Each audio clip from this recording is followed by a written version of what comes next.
Let us study about the planets. हमारे solar system में 8 planets हैं और उन 8 प्लैनेट्स को कैसे याद करना है ये मैंने आपको बताया था।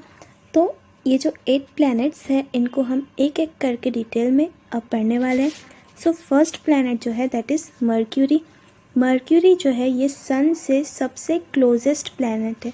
ठीक है, मर्क्यूरी जो है वो सन से सबसे नज़दीकी प्लैनेट है, इसीलिए इसको कहा जाता है first planet. This planet is closest to the sun, तो ये सन के सबसे क्लोज में है। It is visible in the morning and in the evening if it is away from the sun. अगर ये सन से दूर है तो हमें ये मॉर्निंग और इवनिंग में दिखता है। अब इसका क्या मतलब हुआ, देखिए अगर ये सन है और सन के अराउंड में प्लैनेट्स रिवॉल्व कर रहे हैं तो प्लैनेट्स कभी भी इस तरह पूरे सर्कुलर में रिवॉल्व नहीं करते। तो वो कैसे रिवॉल्व करते हैं, प्लैनेट्स का जो ऑर्बिट है वो कुछ इस तरह से होता है। ठीक है, इस तरह से, मतलब ये वाला साइड तो सन के पास में है लेकिन ये वाला साइड सन से दूरी पर है। तो मर्क्यूरी जो है या अदर प्लैनेट्स भी इसी तरह से सन के अराउंड में रिवॉल्व करते हैं। तो जब मर्क्यूरी इस पोजीशन पे है तो सन के वो करीब है, लेकिन जैसे ही मर्क्यूरी इस पोजीशन पे आया तो सन से उसका डिस्टेंस जो है वो बढ़ जाएगा, वो दूर हो जाएगा। तो जब मर्क्यूरी सन से दूर होता है तब वो हमें दिखाई देता है। ठीक है, और कब दिखेगा, सिर्फ मॉर्निंग और इवनिंग में अर्थ पर से। अब ऐसा क्यों, क्योंकि जब सन के पास होता है मर्क्यूरी तो सन की रेज उस पर गिरती है जिससे वो दिखना बंद हो जाता है, वो सन की रेज में छुप जाता है, लेकिन दूर होने पर मर्क्यूरी हमें क्लियरली दिखाई देता है। Next, a number of depressions which look like volcanic craters but are actually caused by meteoric falls can be seen on the surface of Mercury। अब मर्क्यूरी का इमेज आपको यहाँ पे दिया हुआ है। मर्क्यूरी में बहुत सारे डिप्रेशंस पाए गए हैं। डिप्रेशंस यानी बहुत सारे छेद या गड्ढे जैसा पाया गया है मर्क्यूरी, और माना जाता है कि वो जो है वो वोल्केनिक क्रेटर्स के जैसे दिखाई देते हैं। वोल्केनिक क्रेटर्स यानी जब वोल्केनो आपने देखा होगा जिसमें से लावा निकलता है, उसके जो ऊपर का पार्ट होता है ना, बिल्कुल वैसे ही ये डिप्रेशंस दिखाई देते हैं। Mercury is the fastest moving planet. Mercury जो है पूरे सोलर सिस्टम में सबसे फास्ट मूव करने वाला प्लैनेट है। अब ऐसा क्यों कहा गया है, अगर यहाँ पे हमारा सन है और सन के अराउंड में सारे प्लैनेट्स रिवॉल्व कर रहे हैं तो मर्क्यूरी तो फर्स्ट नंबर का प्लैनेट है, इसीलिए मर्क्यूरी सबसे पहले अपना ऑर्बिट, अपना एक रिवॉल्यूशन सन के अराउंड में कंप्लीट करता है, इसीलिए मर्क्यूरी को फास्टेस्ट रिवॉल्विंग प्लैनेट कहा गया है। अब मर्क्यूरी पे जो डिप्रेशंस है वो मीटियोरिक फॉल्स की वजह से बने हुए हैं। मीटियोरिक फॉल क्या होता है, मीटियोर्स का फॉल होना, सॉरी मीटियोराइट्स का फॉल होना उसे कहा जाता है मीटियोरिक फॉल्स। अब मीटियोराइट्स क्या होते हैं, स्पेस में कुछ रॉक के या मेटल के टुकड़े होते हैं, उन्हें ही वो जब अर्थ के नज़दीक आ जाते हैं तो उन्हें मीटियोर्स कहा जाता है, और वो मीटियोर्स के मर्क्यूरी पर पड़ने से ही इस प्लैनेट में ऐसा डिप्रेशंस पाया जाता है। नेक्स्ट प्लैनेट हमें पढ़ना है Venus. It is the brightest planet in the solar system. अब वीनस जो है वो पूरे सोलार सिस्टम का सबसे ज़्यादा ब्राइट प्लैनेट है, सबसे ज़्यादा चमकने वाला प्लैनेट है। It is seen in the sky in the east before the sunrise and west after the sunset. तो हम अर्थ पे खड़े रह के वीनस को देख सकते हैं। जैसे हम अर्थ से मून को देखते हैं वैसे ही हम मर्क्यूरी या वीनस को भी देख सकते हैं, बट हम कब देख सकते हैं, सनराइज़ के पहले और ईस्ट के डायरेक्शन में हम देखेंगे उसको, और अगर हम सनसेट के टाइम पे देख रहे हैं तो हम वेस्ट के डायरेक्शन में ये हमें दिखेगा। It rotates around itself from the east to west. It is hottest planet.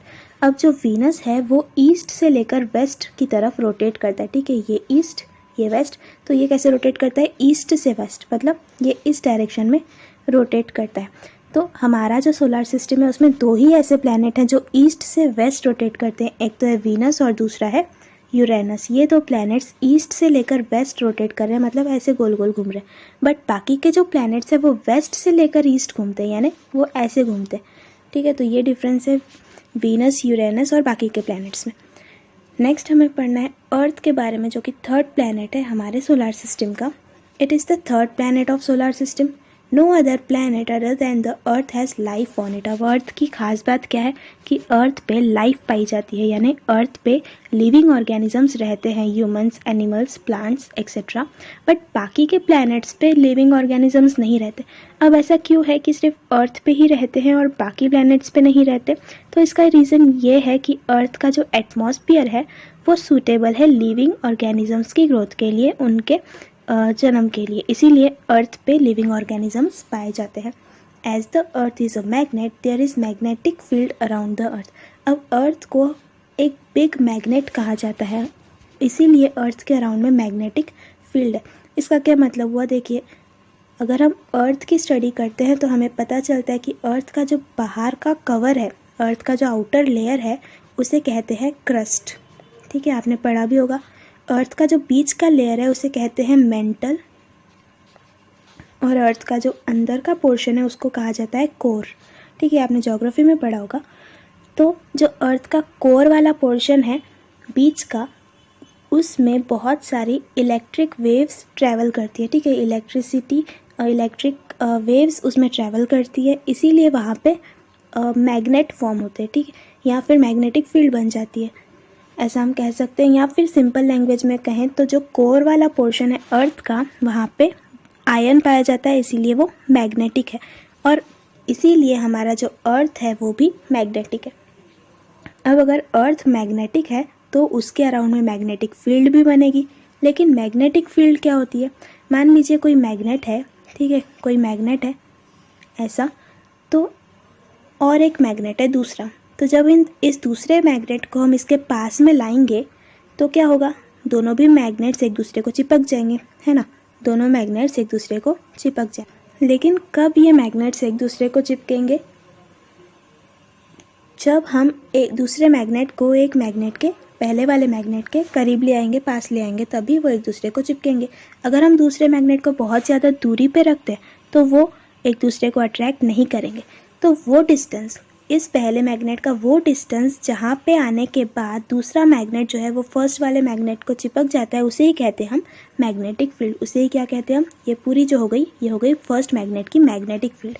वैसे ही अर्थ के अराउंड में भी कुछ मैग्नेटिक फील्ड है। मान लीजिए ये अर्थ है, तो अर्थ से लेकर कुछ डिस्टेंस जहाँ पे आने के बाद ऑब्जेक्ट्स, यहाँ से कोई ऑब्जेक्ट आया, ठीक है, यहाँ तक आया, फिर ऑब्जेक्ट जब अर्थ की मैग्नेटिक फील्ड के अंदर आ गया तो ये क्या करेगा? अर्थ की डायरेक्शन में गिरना शुरू कर देता है। तो वो डिस्टेंस जहाँ पे आने के बाद ऑब्जेक्ट अर्थ की डायरेक्शन में आना शुरू कर देते हैं, उस डिस्टेंस को कहते हैं मैग्नेटिक फील्ड।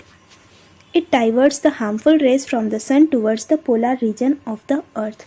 अब सन से हार्मफुल रेज आती हैं अर्थ पर, और इसी अर्थ की मैग्नेटिक फील्ड की वजह से जो हार्मफुल रेज हैं, यानी कि जो अल्ट्रा वायलेट रेज है, आपने सुना होगा, जिससे स्किन की प्रॉब्लम्स होती हैं, तो वो रेज डाइवर्ट हो जाती है, यानी अर्थ में नहीं आ पाती। मान लीजिए ये सन है, ये अर्थ है, तो सन से जब रेज आ रही है तो वो कुछ रेज तो स्ट्रेट आती है, लेकिन कुछ रेज ऐसे तिरछी आती है, डाइवर्ट हो जाती है। वो डाइवर्ट क्यों होती है? तो इसी मैग्नेटिक फील्ड की वजह से।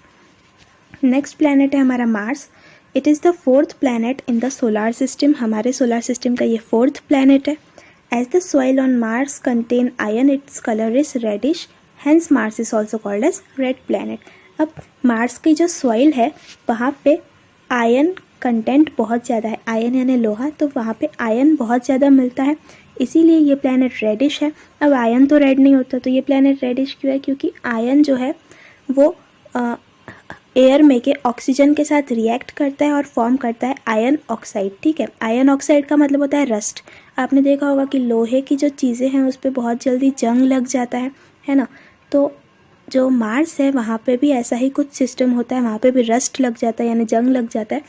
इसीलिए वो जो प्लैनेट है मार्स हमें पूरा रेडिश रेड कलर का दिखाई देता है, और इसीलिए मार्स को कहा जाता है red planet. The highest longest mountain in the solar system Olympus Mons is located on Mars. तो पूरे सोलार सिस्टम का सबसे बड़ा प्लैनेट है हमारा ओलंपस मॉन्स, जो कि एक शील्ड प्लैनेट है, यानी शील्ड की शेप का वो दिखता है ऐसा कुछ। और ये कौन से प्लैनेट पे है? तो मार्स पे ये लोकेटेड है। नेक्स्ट प्लैनेट है हमारा Jupiter. This is the largest planet of solar system. अब जुपिटर जो है वो सबसे ज़्यादा लार्ज प्लैनेट है, सबसे ज़्यादा बड़ा प्लैनेट है हमारे सोलार सिस्टम का। It is used it is huge that as many as 1397 planets of the size of Earth can get accommodated in it। तो जुपिटर इतना बड़ा प्लैनेट है कि 1397 अर्थ जितने प्लैनेट्स इसमें पूरे अकोमोडेट हो सकते हैं, इसमें पूरे समा सकते हैं, इतना बड़ा ये जुपिटर प्लैनेट है। Even though the planet is so huge it revolves around itself with a great speed. अब ये जो जुपिटर है वो बहुत ही बड़ा प्लैनेट है, फिर भी ये अपने अराउंड में या सन के अराउंड में बहुत ही ज़्यादा स्पीड से ये घूमता है। As huge storms occur frequently on it is called a stormy planet. Jupiter को स्टॉर्मी प्लैनेट कहा जाता है, ठीक है। मार्स को क्या कहते थे? रेड प्लैनेट, क्योंकि वो रेड कलर का है। जुपिटर को कहते हैं स्टॉर्मी प्लैनेट क्योंकि यहाँ पे स्टॉर्म्स आते रहते हैं, तूफान आते रहते हैं बहुत सारे। अब ये तूफान क्यों आते हैं? बिकॉज जुपिटर का जो क्लाइमेट है वो स्टेबल नहीं है, क्लाइमेट एक झटके में ही यहाँ पे चेंज होते रहता है, इसीलिए यहाँ पे बहुत जल्दी स्टॉर्म्स आते रहते हैं, इसीलिए जुपिटर को कहा जाता है स्टॉर्मी प्लैनेट। नेक्स्ट है Saturn. It is the 6th planet of solar system and next only to Jupiter in size. अब सैटर्न जो है वो 6th प्लैनेट है और जुपिटर के बाद जुपिटर से ये थोड़ा सा छोटा है साइज़ में, क्योंकि जुपिटर जो है वो लार्जेस्ट प्लैनेट है, ठीक है। It is considered to be a peculiar planet because of the rings around it. अब सैटर्न को पिक्यूलियर प्लैनेट यानी थोड़ा सा अलग प्लैनेट है ये, क्योंकि उसके सैटर्न के अराउंड की जो रिंग्स है वो हमें क्लियरली दिखाई देती है और इसको रिंग प्लैनेट भी बोलते हैं। तो हमारे सोलर सिस्टम में जो आखिरी के 4 प्लैनेट्स हैं उनमें रिंग्स है, सैटर्न है, जुपिटर, यूरेनस और नेपच्यून। इन चारों प्लैनेट्स को रिंग प्लैनेट्स भी कहा जाता है क्योंकि इनमें रिंग्स होती है, बट जो सैटर्न की रिंग्स है वो हमें क्लियरली दिखाई देती है। दो its mass is 95 times that of earth, it density is very low. अब जुपिटर का जो मास है वो अर्थ के कंपैरिजन में 95 टाइम्स ज़्यादा है, ठीक है, फिर भी इसकी डेंसिटी कम है। डेंसिटी क्या होता है? मैं एयर का आपको एग्जांपल देती हूँ। मान लीजिए ये एक रूम है और ये दूसरा रूम है। फर्स्ट जो रूम है उसमें एयर पार्टिकल्स बहुत सारे हैं और बहुत नज़दीक नज़दीक है, ठीक। पूरा जो रूम है वो एयर के पार्टिकल्स से भरा हुआ है, ठीक है।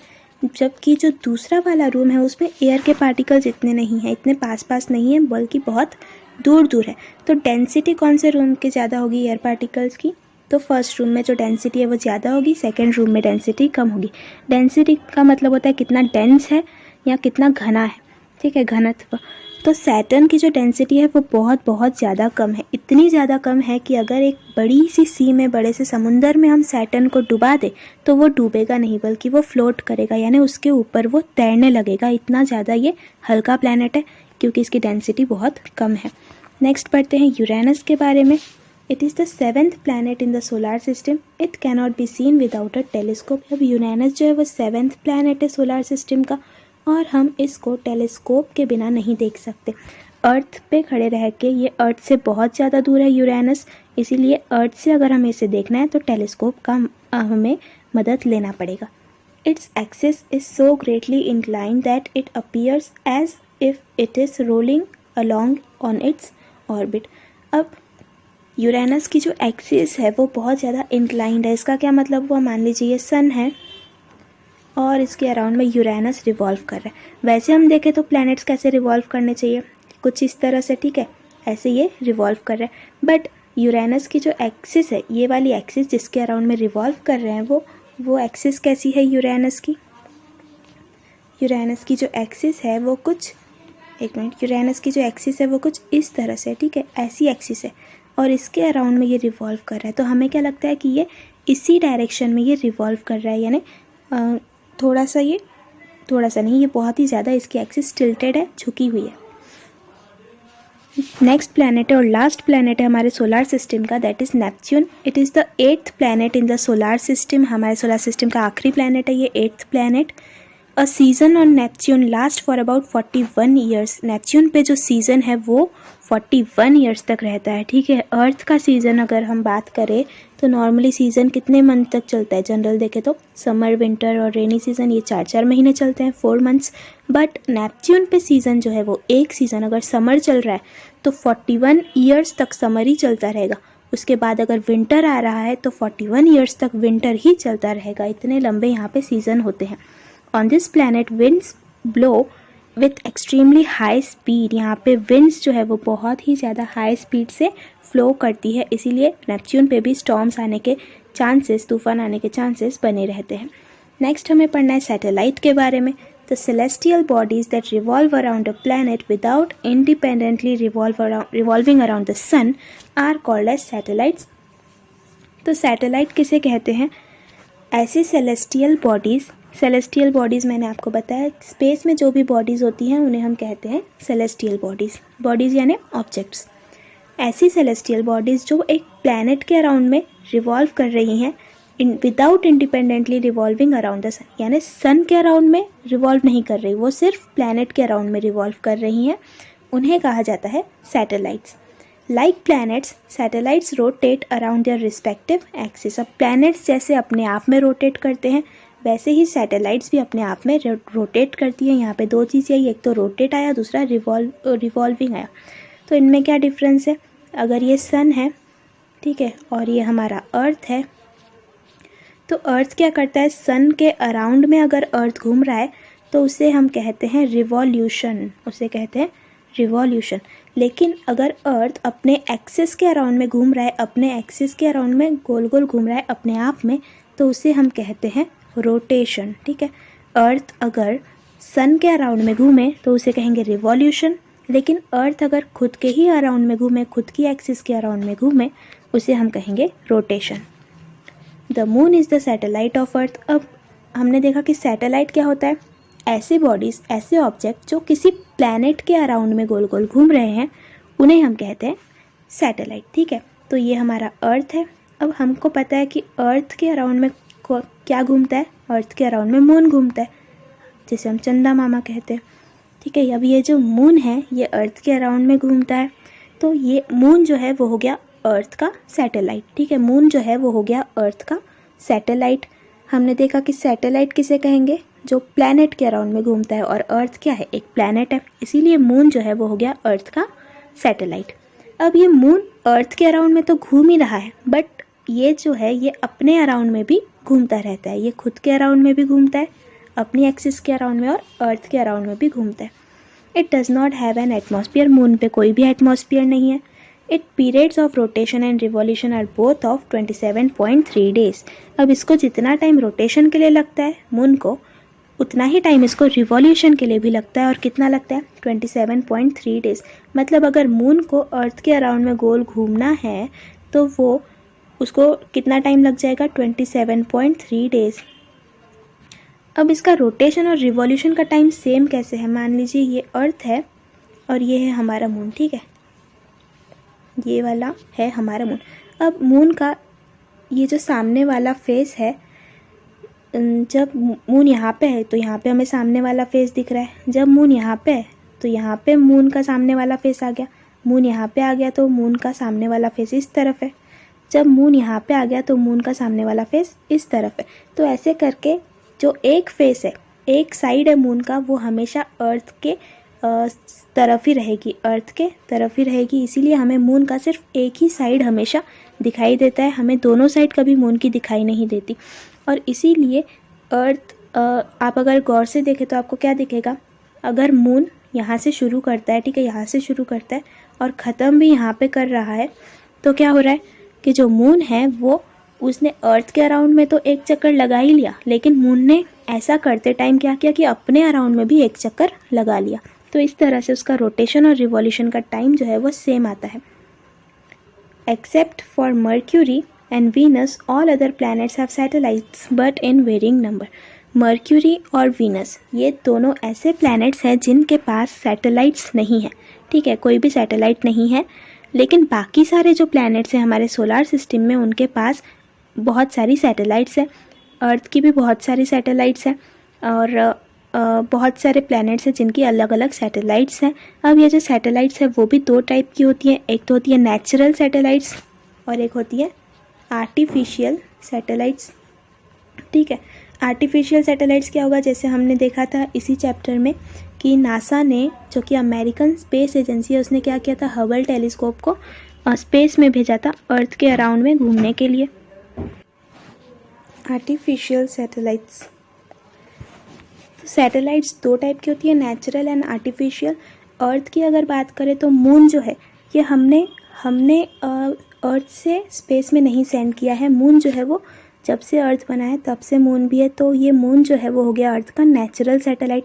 लेकिन जो सैटेलाइट हम अर्थ से भेज रहे हैं स्पेस में उन्हें हम कहेंगे आर्टिफिशियल सैटेलाइट्स। ठीक है, नेक्स्ट हमें पढ़ना है एस्टेरॉइड के बारे में। A great number of small-sized bodies could not turn into planets when the solar system was formed.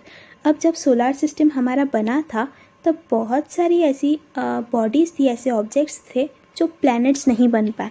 ठीक है, लेकिन फिर भी वो सन के अराउंड में घूमते रहे। पहली बात तो ये कि सोलार सिस्टम बना कैसे, तो सोलार सिस्टम वैसे ही बना जैसे स्टार्स बनते हैं। अब स्टार्स कैसे बनते हैं, तो नेब्यूला से। नेब्यूला क्या होते हैं, क्लाउड्स होते हैं जो कि डस्ट और गैसेस से बने होते हैं। वैसे ये एक बहुत बड़ा सा क्लाउड था जो कि डस्ट और गैस से बना हुआ था।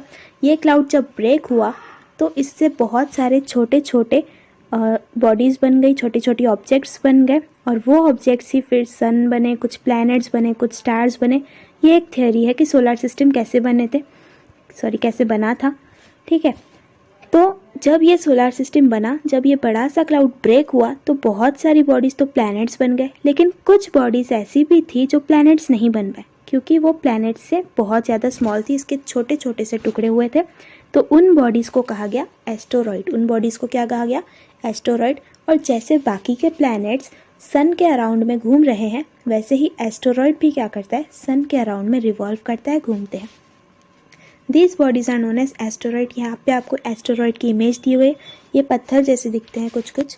A belt of such celestial bodies has formed between the Mars and Jupiter।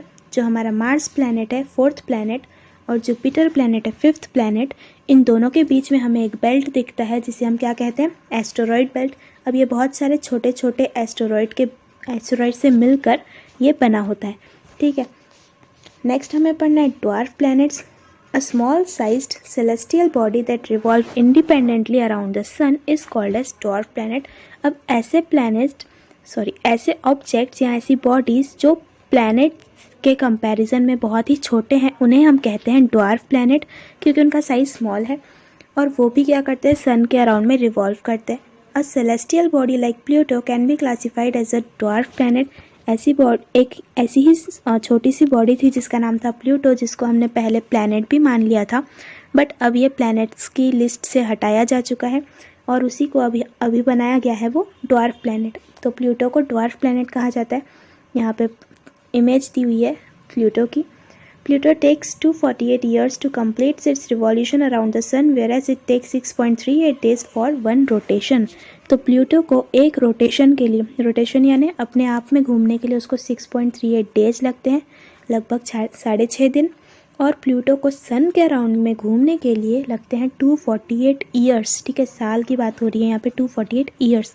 सन के अराउंड में एक चक्कर लगाने के लिए उसको लगते हैं 248 ईयर्स। नेक्स्ट यहाँ पे कुछ क्वेश्चन है, use your brain power. Why do we see only one side of moon. तो हमें एक ही साइड क्यों दिखाई देता है मून का, वो हमने देखा कि अर्थ के अराउंड में अगर मून घूम रहा है तो एक साइड जो है मून का वो हमेशा अर्थ की तरफ ही फेस करता है। ठीक है, इसका आंसर हमने पहले भी देखा, इसीलिए हमें मून का एक ही साइड दिखाई देता है। Which planet has a day longer than its year. ऐसा कौन सा प्लैनेट है जहाँ का दिन जो है वो उसके साल से भी बड़ा है, तो इसका आंसर है वीनस। वीनस प्लैनेट अकेला ऐसा प्लैनेट है जहाँ पे दिन बड़ा होता है उसके साल से भी।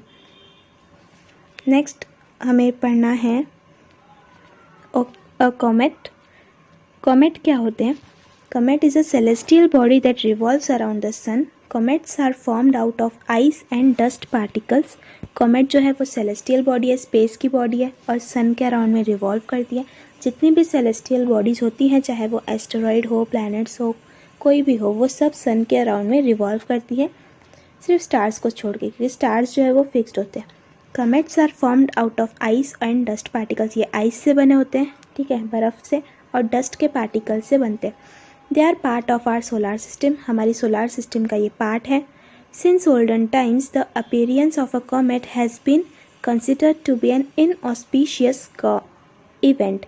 ठीक है, तो जब भी कमेट अपीयर होता है या कमेट दिखता है हमें स्पेस में या अर्थ की तरफ आते हुए, तो इसको इनऑस्पिशियस इवेंट माना जाता है। प्राचीन काल से इनऑस्पिशियस यानी अशुभ इवेंट है, ये अशुभ कोई काम हो गया ऐसा माना जाता है इसको देखते ही।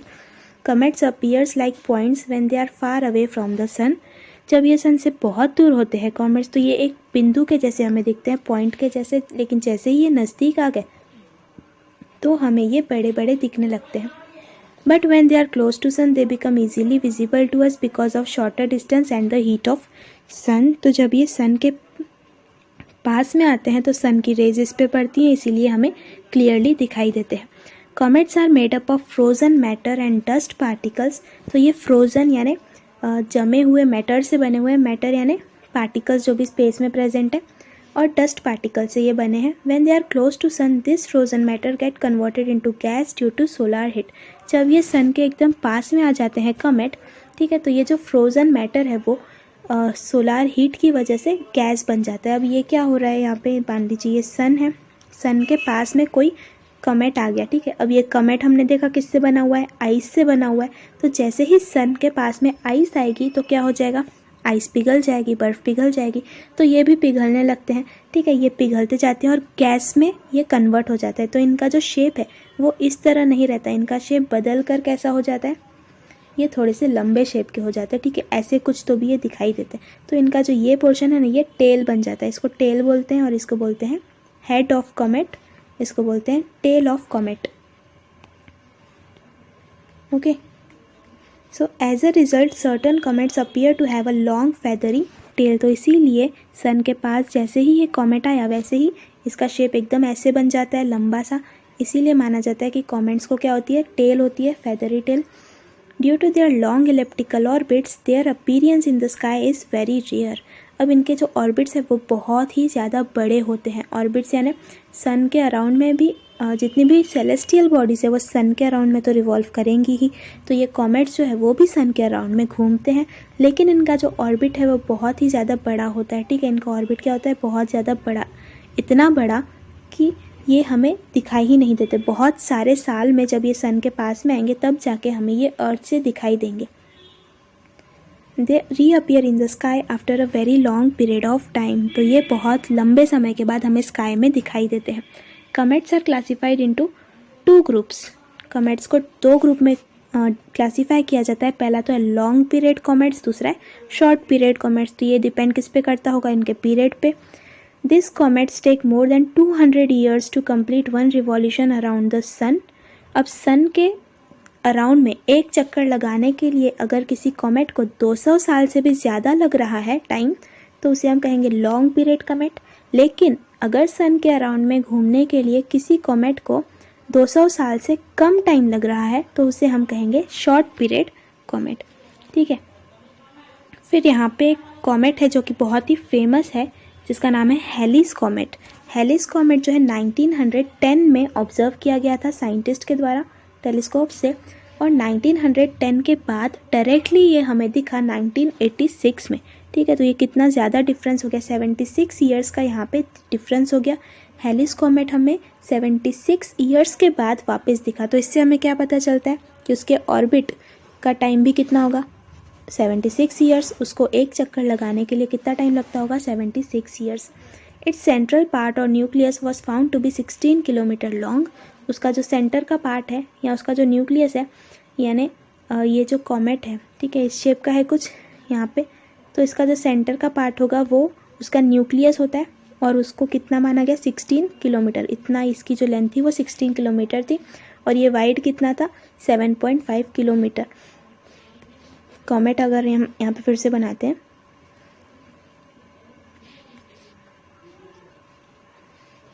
कुछ इस शेप का, ठीक है। तो इसका जो सेंटर का पार्ट है उसको हम यहाँ पे मानेंगे। तो इसका जो सेंट्रल पार्ट था या न्यूक्लियस था वो 16 किलोमीटर लॉन्ग था, और ये वाइड कितना था, 7.5। ये इसका वाइड है और सॉरी विथ है 7.5 किलोमीटर, और इसका जो मिडल पोर्शन है उसका विथ कितना है, 16 किलोमीटर, ठीक है। उसका विथ है 16 kilometre. Halley's comet take 76 years to complete its revolution around the sun. फिर नेक्स्ट देखते हैं हम, यहाँ पे इन द पास्ट कुछ इन्फॉर्मेशन दी हुई है। Fred Whipple, an American astronomer, proposed that comets consist of an icy cluster of various constituents. That is why came to be called dirty snowballs. By 1950 Whipple had discovered 6 comets. तो एक America के astronomer थे, उन्होंने क्या किया, उन्होंने बताया कि जो कॉमेट्स होते हैं उनमें आइस के क्लस्टर और बहुत सारे डस्ट भरा हुआ होता है, ठीक है, मतलब वो आइस और डस्ट से बने होते हैं, इसीलिए उन्होंने कॉमेट्स को एक दूसरा नाम दे दिया डर्टी स्नोबॉल्स, ठीक है, स्नो के बॉल्स है लेकिन वो उसमें डस्ट भी है इसलिए डर्टी स्नोबॉल्स। और ये जो विपल थे यानी फ्रेड विपल अमेरिका के एस्ट्रोनॉमर, इन्होंने क्या किया, 6 कॉमेट्स का पता लगाया, 6 कॉमेट्स के बारे में इन्होंने डिस्कवरी की। फिर नेक्स्ट हमें पढ़ना है मीटियोर। मीटियोर यानी क्या होता है, आपने कई बार देखा होगा टूटता तारा जिसे हम कहते हैं, जिसे हम देख के मन्नत मांगते हैं, तो वो टूटता तारा नहीं होता, वो होता है meteor. At times we see a falling star, this event is called as meteor fall. तो जब हमें फॉलिंग स्टार दिखता है, टूटता तारा दिखता है, तो वो जो इवेंट है उसे कहते हैं मीटियोर फॉल। मीटियोर गिरता है इसलिए मीटियोर फॉल कहते हैं। Mostly this meteors are rocky pieces originating from the asteroid belt. ज़्यादातर ये जो मीटियोर्स है ये रॉक के पीसेस होते हैं और ये एस्टेरॉयड बेल्ट से ही निकलते हैं। अब ये क्या हो रहा है, देखिए ये जो हमारा अर्थ है, अर्थ के बाद मार्स का ऑर्बिट आता है, ठीक है, अर्थ यहाँ पे घूम रहा है, यहाँ पे सन है, बाद में मर्क्यूरी वीनस भी रहेंगे, फिर अर्थ है, फिर मार्स है, और मार्स के बाद क्या है, ये है एस्टेरॉयड बेल्ट। तो एस्टेरॉयड बेल्ट जो है ये भी तो सन के अराउंड में घूम रही है, लेकिन एस्टेरॉयड बेल्ट में बहुत सारे छोटे छोटे एस्टेरॉयड्स हैं, उसमें से कई बार एक एस्टेरॉयड निकल के अर्थ की तरफ आ जाता है, और जैसे ही अर्थ की तरफ आया तो अर्थ क्या करता है, उसको अपनी तरफ खींच लेता है। अर्थ का ग्रेविटेशनल फोर्स क्या करता है, उसको अपनी तरफ खींच लेता है, और फिर ये जो एस्टेरॉयड आया वो अर्थ में एकदम स्पीड से अर्थ के अंदर गिरने लगता है, और जब वो अर्थ के अंदर आ जाता है तो उसे हम कहते हैं मीटियोर, ठीक है। Smaller rocky pieces get completely burn due to friction with air after they enter the earth's atmosphere. अब ये जब अर्थ के एटमॉस्फेयर में आता है, मान लीजिए ये अर्थ है, जैसे ही एस्टेरॉयड अर्थ के अंदर आया तो एस्टेरॉयड तो इतना है, लेकिन अर्थ में जैसे ही वो आता है तो एटमॉस्फेयर से टकराने की वजह से ये और छोटे छोटे पार्टिकल्स में ब्रेक डाउन हो जाता है, ठीक है। Sometimes the meteors do not burn completely and fall to the surface of Earth. कई बार ये जो मीटियोर है ये पूरी तरह से बर्न नहीं होते और अर्थ के सरफेस पर आके टकरा जाते हैं। मतलब कुछ जो मीटियोर्स हैं वो तो हवा में ही बर्न हो जाते हैं, जल के ख़त्म हो जाते हैं, लेकिन कुछ मीटियोर्स क्या करते हैं, अर्थ तक पूरी तरह से टकराते हैं अर्थ पे, और these are called as meteorites. अब जो मीटियोर्स अर्थ पे पूरी तरह से टकराते हैं उन्हें मीटियोराइट्स कहा जाता है। It is believed that the Lonar Lake in Maharashtra has been formed by the impact of such meteoroid. Meteors and meteoroid falls occur on the other celestial bodies too. अब अर्थ पे ऐसा ही फेमस एक किस्सा है कि महाराष्ट्र में जो लोनार लेक है वो टकराने की मीटियोर के टकराने की वजह से ये पूरी लेक यहाँ पे बनी है। मतलब इतना बड़ा मीटियोर जो है यहाँ पे आके गिरा था, जिसकी वजह से यहाँ पे गड्ढा बन गया और बाद में इसमें पानी भर गया, तो ये लोनार लेक बन गई। यहाँ पे कुछ हमें दिया हुआ है, व्हाट वी हैव लर्नड, यहाँ पे समरी दी हुई है लेसन की। There are innumerable galaxies in the universe. हमारे यूनिवर्स में बहुत सारी गैलेक्सीज है, जिसमें हमारा सोलर सिस्टम है, बहुत सारे स्टार के ग्रुप्स है, स्टार के क्लस्टर्स है, और मिल्की वे का पार्ट है ये सब। Various types of stars like the sun can be seen in the Milky Way. Milky Way में बहुत सारे स्टार्स दिखते हैं। हमने स्टार के टाइप्स भी देखे थे, 5 types, sun like stars, supernova stars, variable stars etcetera. different planets in the solar system have peculiar characteristics. तो कुछ प्लैनेट्स ऐसे हैं जिनमें peculiar characteristics है, यानी थोड़े अलग characteristics है, जैसे कि सैटर्न हो गया, उसमें अराउंड में रिंग्स होती है। some planets have satellites where other do not have. कुछ प्लैनेट्स की सैटेलाइट्स होती है, कुछ में नहीं होती है। हमने देखा कि मर्क्यूरी और वीनस में सैटेलाइट नहीं होती है, जबकि बाकी सारे प्लैनेट में सैटेलाइट होती है। और सैटेलाइट के टाइप्स भी देखे हमने, नेचुरल सैटेलाइट और artificial satellite. Comets have a characteristic structure but their appearance keep on changing. Comets जो है उनका कुछ स्ट्रक्चर होता है, लेकिन अर्थ में आने के बाद कुछ कॉमेट्स जो है वो अर्थ के अराउंड में ये क्या करते हैं, कॉमेट्स रिवॉल्व करते रहते हैं, और इनका स्ट्रक्चर क्या होता है, चेंज होता रहता है। क्यों? क्योंकि सन के जब ये कॉमेट्स पास में आ जाएंगे तो उनका आइस जो है वो पिघलने लगता है, इसलिए वो टेल फॉर्म करते हैं और हेड फॉर्म करते हैं। तो यहाँ पे हमारा जो चैप्टर है वो कंप्लीट होता है। यहाँ पे कुछ आपको मिथ्स के बारे में भी बताया गया है कि science tries to explain different events occurring in the universe में जो भी इवेंट्स होता है उन सबको एक्सप्लेन करने में साइंस हमारी मदद करता है. We should study the phenomena like meteor fall, eclipses etcetera rather than attach any blind faith और सुपरस्टिशन विद देम. तो बहुत सारे ऐसे सुपरस्टिशंस है जिनमें हम लोग बिलीव करते हैं, जैसे टूटता तारा हो गया है ना, हम उसको देख के मन्नत मांगते हैं, विशेष मांगते हैं, बट एक्चुअली ऐसा कुछ होता नहीं है. वो तो एक मीटियोर होता है जो फॉल करता है स्पेस से लेकर तो अर्थ तक. तो ऐसे सुपरस्टिशंस में हमें बिलीव नहीं करना चाहिए क्योंकि साइंस ने इन सारी बातों को क्लियर कर दिया है. तो I hope you have understood all the chapter and I hope you have liked it. So we will meet in the next chapter. Till then, have a great day.